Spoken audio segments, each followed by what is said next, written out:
Welcome to Melt. I'm Suresh Venkat. Now, inevitably, the last weekend of the year has all of us taking stock of the year gone by, and that's largely what we're doing on the show today. But of course, it's Melt. So we'll do it with someone who not only takes us through the key trends and buzzwords from 2023, but also puts them into perspective of what it all means for us as a society. We are in conversation today with Santosh Desai, the Managing Director and CEO of Futurebrands India. Santosh, of course, is well known for being able to sift through all that marketing faff and come out with profound insights about consumer behavior. So let's get ready to melt with Santosh Desai. Santosh, welcome back to Melt. So let's start with the broadest of broad questions. How would you evaluate the year for the Indian consumer, rural, urban, both of them? I think it was an interesting year, mixed year. I think slow in some cases, picking up momentum, I think, as it went along. So a mixed year, I would say. Not the best year, not the greatest of years. Rural demand in particular has been slow and has just about now been beginning to pick up. Urban demand also, I think the festival season for in some categories was good, but in other categories was a little muted. So I think it's one of those years which was I think large on the whole maybe positive, but I would not say it was a blockbuster year. So to misquote Dickens, not the best of times, not the worst of times. Exactly. Recent reports from research firms all paint an extremely optimistic picture of the Indian consumer. It seems that consumer confidence is an all-time high, consumer sentiment remains bullish, but you're saying it's not been the best of year or the worst of years. How does this reconcile with this sort of bullishness in the consumer sentiment and the consumption story? Yeah, so I'm a little skeptical. Actually, I'm a little skeptical about such reports. About recent reports? Yes, okay. Because I do find that in a lot of cases, you have to see that momentum on the ground, and you're not quite seeing it. I think there is a part of India that is doing extremely well. Shopping malls seem to be full for one. You look at the top end of India, actually where the action has been is at the premium end. And I think right now, this year, for the premium end has been a good year. Okay. But for mainstream, when you use India as a base, then I think the story is a little more complicated. So going forward, this, about 30 million odd households in India, they have a great story for sure. But how much does it trickle down? How much does it actually become a larger and overall India consumer story? I at least don't have those reports would obviously have done their homework, but I don't have any basis to have the same level of optimism for the entirety of the Indian market. Now, if you were to wade into a bit of controversy, the potential for the change of the country's name itself from India to Bharat, what implications does this have for brand India as a country? Changing India's name is, I think, is a big deal. Not necessarily. In economic terms, such things, it's difficult to measure. At a certain level, countries have changed their names and they've gone ahead. It's not as if it's not the end of the world. You decide to call yourself B instead of A. People get used to it. You will get used to it. So eventually, people will get used to it. So it's not the end of the world. But I think, given the fact that India it's not a recent name by any means. It's a name that is steeped in the imagination of the world. It's a name that there is a certain Indianness and an Indian way that I think the world recognizes. So as a brand, India is a powerful brand. It may not be a leading economy of the world, but as a civilizational idea, India has been a very powerful idea for the rest of the world. And the word India is important. It's an important. And the word Bharat is not, is a more self-conscious word. It is not as if it is not used in India. In Hindi, we say Bharat, equally. So there is an equivalence between India and Bharat. So I don't think there's a huge problem with using Bharat, but I think it will mean a lot of adjustment for the world if indeed we were to be serious about changing the name from India to Bharat. Now, 2023 was a year where everyone grappled with inflation, India, the US, Europe, all of them. In India, we saw a bit of havoc on the tomato price front. And overall, we've been hearing murmurs that prices are rising, inflation is biting us. And yet the Indian shopper seems to be an expert at navigating this sort of price. Is it a function of the shopper's savvy or companies doing smaller packs and repackaging and managing expectations better? I think, again, if you slice this, it's not that the mainstream FMCG story has been a particularly glowing one. Mm-hmm. When everyday items, when you talk about tomatoes and everyday items, when their prices go up, it hurts the consumer. Mm-hmm. Inflation in a democracy like India inflation is always a big story. It is a big deal economically, it's a big deal politically. So I don't think the Indian consumer has become adept at navigating inflation. In some categories, inflation doesn't matter because price elasticity is extremely high. So there are categories, in fact, it is true that today if you were to look at some categories, a lot of the D2C kind of brands are charging 2x, 3x premium in a category, in very, very everyday categories. But that is a small segment, that will gravitate towards them. By and large, in India, when prices go up, particularly of everyday commodities, there is an effect on consumption. And the FMCG sector is proof that there is great price sensitivity. And eventually, see, in the fullness of time, India has no option but to have a strong consumer story. I mean, it is simply where it is at. The fact that, there is a certain drive, the economy overall is doing well. And so therefore, overall, I think there is an effect. From a welfare perspective, I think there are some welfare programs that have been in place. So which are working, as you can see from the political results that have come up recently. So I think there is movement happening, but as of now, I think I am a little cautious about this exuberance so your particular the India line 3, of India questioning 4. is indicating. Okay, so let's talk about the non-exuberant parts of the economy. What's going wrong with India 3 and India 4? No, I just think that post COVID, I think it's been a long time, but that was a big hit that we saw India 3 and India 4 take, and I think the recovery from that has been slow. I think also where the energy is coming from in the market, if you look at the sectors of the market that are growing, are all coming from where money is circulating, is in a small part of India. So, it's not as if income generation, employment is not, women's participation in the workforce has declined. So, I mean, there are factors that are leading to the fact that there isn't that kind of exuberance that is uniform. In the November of 2023, Kantar data showed that 35% of Indian consumers believe that manufacturers should be the one driving concerns like sustainability and ethical initiatives. Do Indian consumers really want brands to be sustainable and ethical, or is that a so-called elite posh concern that we have? I don't think it is a mainstream concern. I think it is even in the elite posh so-called that segment, I think you will find that it is a good to have more than a need to have. I think brands, embrace those platforms because it makes them look good. Virtue signaling, as it were? This is the virtue signaling. It is the fact that, the brands they're a make-believe world. You create a world which is desirable, which espouses values that you think are consumers would. You speak to the higher self of consumers, and to that extent, I think one can understand why you are seeing those kind of appeals being made in the name of sustainability and such like. But on the ground, I have to say that those are not really consumer things that drive consumer sentiment. Is it in a sense, Santosh, then it's a greenwashing by the brand, some sort of lip service to the idea of sustainability? I think there are brands that perhaps do a little more than lip sort of service. But I do think that on the whole, look, the fact is that if these brands, there's a lot of talk about purpose and purpose-driven brands. You can't walk into any award ceremony today without hearing about purpose, and sometimes it's quite a stretch, the purpose between the brand and its purpose. And the fact that if indeed that was such the undying purpose of that brand, what was it doing all these years? And now purpose internationally is getting discredited.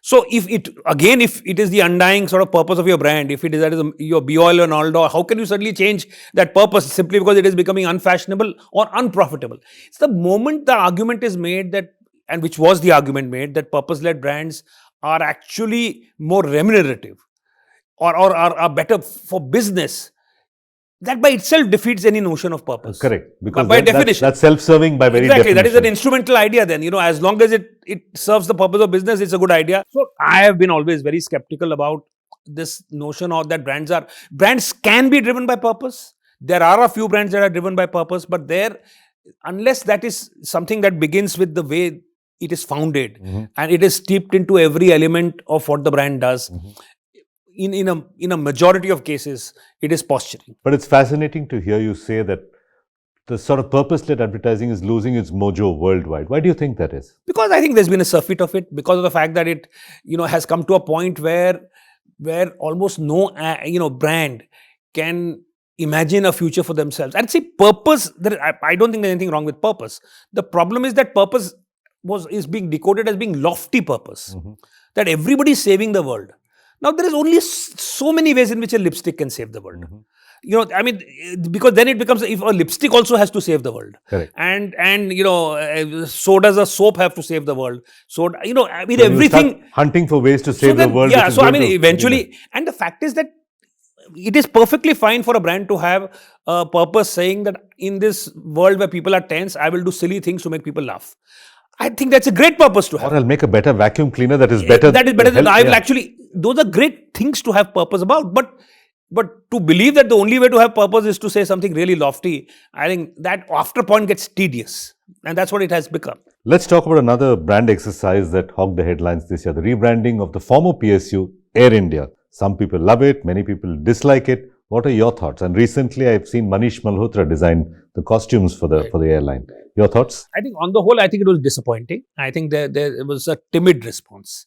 I think there was a lot more that could have been done in terms of signaling the future. What they chose was a relatively kind of a safe, middle of the road kind of a solution. That being said, I think if I was to take a sympathetic view of what they have done, I would say that, it's going to take years before they can actually affect changes on the ground, because they have legacy Steeped in issues. that PSU legacy. The aircraft are old. There is a staff issue, which is a legacy issue.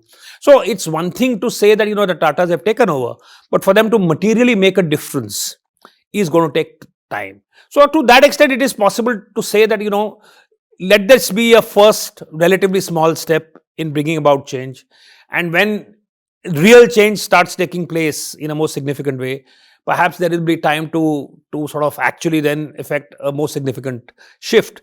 I may be being charitable, but that is the charitable view. But otherwise, it would be a little disappointing, I think, on the whole. Do you think too many people react to logo and the visual aspects of a brand when an exercise like this is undertaken and don't understand the essence of the ethos of this? That is true. But then if you are launching change through the logo, I think you are asking people to react to that. So. All right. Now, speaking of Indian brands on global parlance, how has the year been 2023 for Indian brands? Any of them registered on the global radar? No, I think that continues to be an area of disappointment for India. I think given the fact that we have such a vibrant consumer industry, I think one would have expected Indian brands to do much better. And it's not about any one year, but I think in the fullness of time, certainly would have expected Indian brands to start making forays internationally. And now, given the fact that, we have in a digital world, it has become much easier. So to that extent, I think it's a little disappointing that we still don't have really significant brands internationally. Okay. One sort of Indian brand that's making waves globally is Indian CEOs or Indian origin CEOs across the world. What do you make of this trend? Should we lay claim to them as being Indians, or have they ceased to be Indian?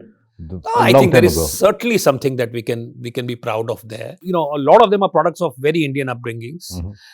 So, I mean, even if they may have spent a large portion of their careers internationally, a lot of them are steeped in the educational system here as an Indian ethos.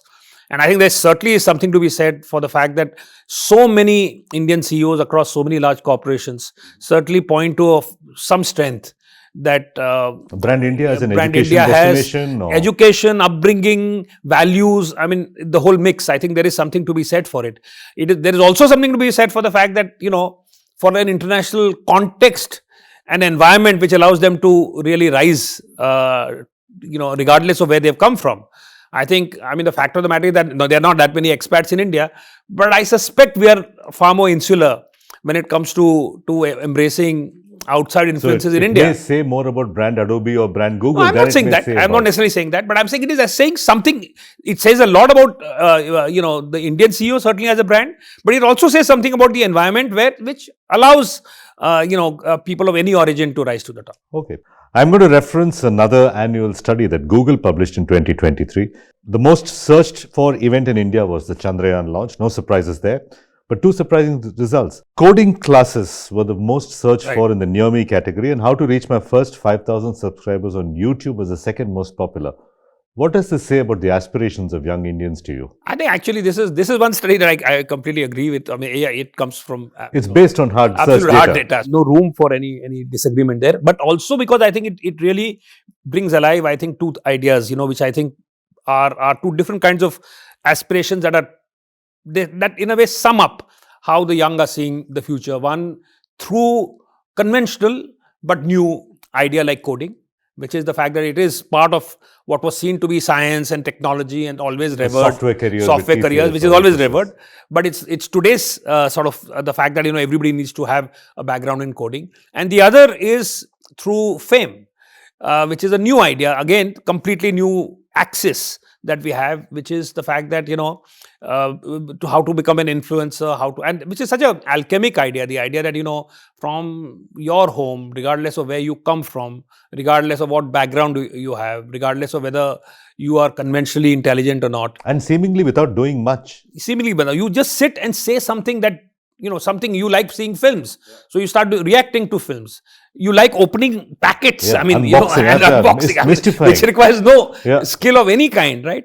And there are people who describe the humdrumness of their everyday life, and they become, the YouTube stars. They are just taking you through their very humdrum existences. So the fact that suddenly you have a route that is available, an alternative, way to fame and even fortune. I mean, because there is money now in if you become a YouTube star, there is money. And parents pushing their kids to attend YouTube influencer classes, from what I hear. Absolutely. So I mean, so what you've come. So I think these two interesting paths, both coming from divergent places, but both actually, I think, encapsulate the Okay. fact that today Yeah. money is important and fame is important. Oh, that's a good reading of the situation. The other trend we saw was, again, the continuation of the hyper-masculine man in hit films. What does this continue to say about India? Films like Animal or One of them is the fact that I think one of them is simply a representational reason that cinema gets bored of it looks for new ideas and new impulses and new devices, and so violence in a much more magnified form is a device. But I think the most fundamental, my sense of it is comes from the fact that there has been a sea change in the position of women across the country. Mhm. And I think in India, the role of women is a foundational assumption of our social organization. Women were accorded a certain place. What we called middle class values were nothing but an entire protocol that we developed to keep women In check. in check.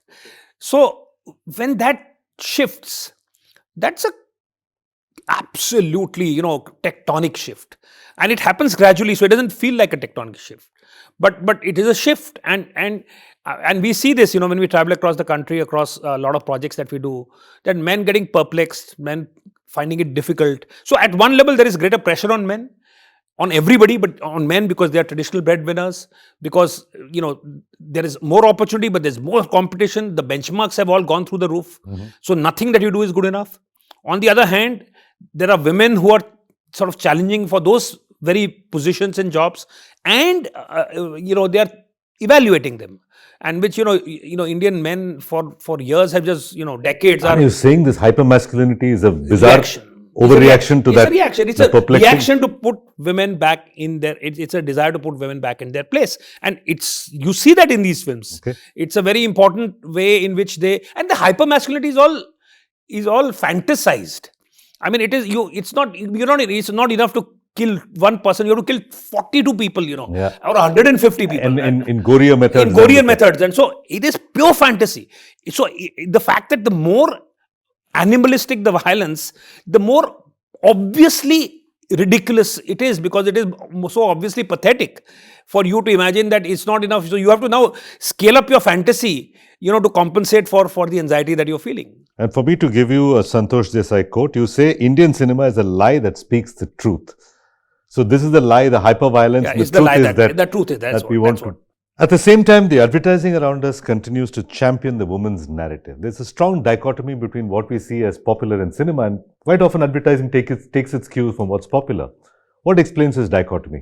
Like I said, when we talk about sustainability, when we talk about advertising, professes all the values that are liberal, that are, that, so it professes a certain set of values. And also, I think advertising over the years has changed. Even there, the representation of women has changed entirely.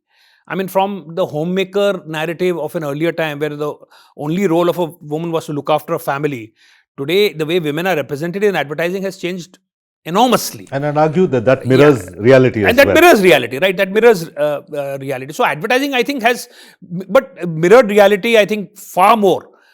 Advertising also comes into our, A speaks to women much more directly, comes into our, bedrooms, and therefore is located within the confines of our life. So advertising, the fantasy in advertising is of a different nature, is of a good life. The fantasy in advertising tends not to be. So you've never seen violence in advertising. So even when the angry young man was, so it's not as if, so there always has been a different strand that cinema takes. And it simply won't align with the brand's with core the brands. values, I imagine. Exactly. Right. Now, from hypermasculinity and women, we'll move to cricket. What did you make of the World Cup story this time? Any memorable ads? Anything that you remember? I remember asking you this last year, and you said you don't remember a single ad from the year. I think this year it was even worse. I honestly feel that this time the advertising was, I mean, it really was sad. Any other lessons? That's our loss to Australia serve as a metaphor for us as a society? I think I must say that, although I as of now, I think it's a one-off event, we handled our loss well. I think because of the fact that team did extraordinarily well throughout the tournament, I think it kind of gave them some immunity for that loss. But otherwise, I do think that, when you follow cricket and World Cup on this kind of a granular ball by ball basis, where the entire, there is a whole lynch mob kind of a mentality that gets built up, which I think is something that that you see. And India and Pakistan are particularly, you see this more than any other. So when you see all the World Cup, even if it's a match between, the only time when the arguments get really intense are, they don't really get intense when England is playing New Zealand. They only get intense when India is involved. All right, moving on from cricket to food. Now, you've written in one of your columns that India's relationship with food is changing, and there's been a pushback, and people are asking for a pragmatic view when it comes to food. What does this mean? The overall trend, of course, has been the fact that, from food as pleasure to food as poison. I mean, that discourse. I grew up in a time when all fresh food, all food made at home was presumptively good. It was made at home. Home food, made with whether mother's love. Whether it is fried, whether it is deep fried, whether it is, it doesn't matter. Food is good, right? Today, a time when we presume that food, there is something wrong with food. So every time you eat something, there is guilt and there is fear that, I just now had a smoothie kind of a thing, which normally I don't put sugar in, and I tasted something sweet in it, and it gave me 10 minutes of sort of, why, etc. So it's just that every bit that you put on, right? I think what has happened now, you're beginning to see, I think, a small correction there, where I think while it's not as if you're impervious to health in any way, but I think there is a sense of if you look at eating out, the fact that it has exploded as much as it has means that I think we are, becoming a little more pragmatic, a little less sort of intense about food. But on the whole, I would have to say that we are far more afraid of food than we ever were. One marketing buzzword that you heard too much of in 2023 and one that we're likely to hear a lot of in 2024. Content. I think it's a word that I detest in any case. I get tremendous discontent when I hear it. Exactly. So it's a word I detest, and I think hopefully we've seen, it will, we won't hear so much about content, but I suspect that is not true. I think I don't know what the buzzword will be, but it will have something to do with the AI. The way I see it is that, the human body was essential. It was the only machine we had for a long part of our history. Then our body became redundant. Right now, our bodies are recreational. We don't actually have any use for our bodies. Correct. The minds are what is. Now we are even, our mind is going to become recreational. So just as we have adapted to our bodies becoming worthless, I think we will find ways of, so entertainment, gaming, all kinds of recreational uses of the mind at one level will happen, and I think we will willy-nilly outsource, because everything will become intelligent and AI. So the fact that it's like having somebody do the first draft of everything. and our role will be to sort of just And that's likely to become the new normal and an everyday the new thing. norm. So It's the not fact that something we to be will never scared of. do, that we will not do first drafts. So we will not conceive. We will only, so nobody will be a cook. Everybody will be a chef coming in, doing So the base dish is prepared by AI. I mean, that is one scenario Yeah. that one foresees. Okay, Santosh Desai, thank you very much once again for talking to Melt. Thank you so much, Suresh. Always a pleasure. And that's a wrap on this episode. You can follow Melt on social media. The handle is Ready to Melt, or simply log on to readytomelt.com. If you'd like to follow me, I'm at Suvenk on X, the platform formerly known as Twitter. Thanks for watching once again, and wish all of you a superb year ahead. See you in the new year.